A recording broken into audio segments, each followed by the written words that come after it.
Hej och välkommen tillbaka till Maktskolan där jag tar upp frågor jag fått och diskuterar kring innehållet i min bok Maktspelet. Jag är ett stort fan av att lägga ner väldigt lite resurser på att få väldigt stor utdelning och därför bland annat så tycker jag att det här med kroppsspråk är så intressant. Och en väldigt kraftfull makthandling man kan göra genom att bara använda kroppen, det är faktiskt det jag gör just nu, nämligen den här handgesten. Det är nämligen så att vår hjärna associerar den här handgesten med människor i en stark auktoritär ställning, människor som vet vad de pratar om. Gör en snabb googling på världens politiker och du kommer se saker som det här eller varför inte det här. Om det är så att läkare, advokater och politiker började göra det här och vi därför har lärt oss att människor av auktoritet gör det, eller om det bygger på någonting annat, att vi redan har det med oss och det är därför människor av auktoritet gör det, det vet jag inte. Vad kom först, hönan eller ägget? Men det viktiga är att när vi ser någon sätta upp händerna så här, kanske vara framåt, men starkare så upplever vi att det här är en människa som vet vad de pratar om, det är en väldigt stark auktoritet.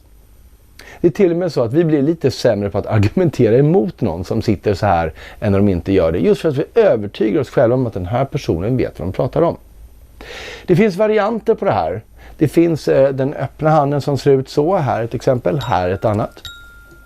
Det är fortfarande en människa som känner att de vet vad de pratar om. Men inte lika självsäker, lika kaxig som den här personen, utan lite mer ödmjuk men fortfarande trygg i sig själv, övertygad om sina åsikter. Det här däremot är någonting annat. Här är vi inte längre säkra. Här funderar vi lite på vad som händer och överväger alternativ och kanske inte 100 på om vi har koll på saker eller inte. Så använd den här gesten eller den här. Undvik den här. Man kan också iaktta andra förstås. Det är alltid intressant att se vad andra gör. Och genom att bara se hur folk pendlar mellan de här 3 handgesterna när de pratar så vet du också vilka områden de känner sig väldigt säkra och trygga i och vilka områden där de inte känner sig lika säkra oavsett vad de säger med ord. Faktum är att det här är så starkt att kroppsspråksexperten Joe Navarro menar att det kan till och med överföras.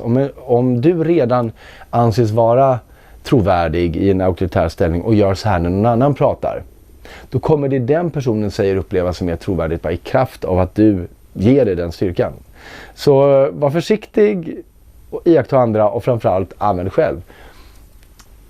Lite resursutgång för stort resultat. I nästa del av Maktspelet ska vi fortsätta titta på vad andra sänder ut för signaler och hur viktiga de är för dem att känna igen. Ses då!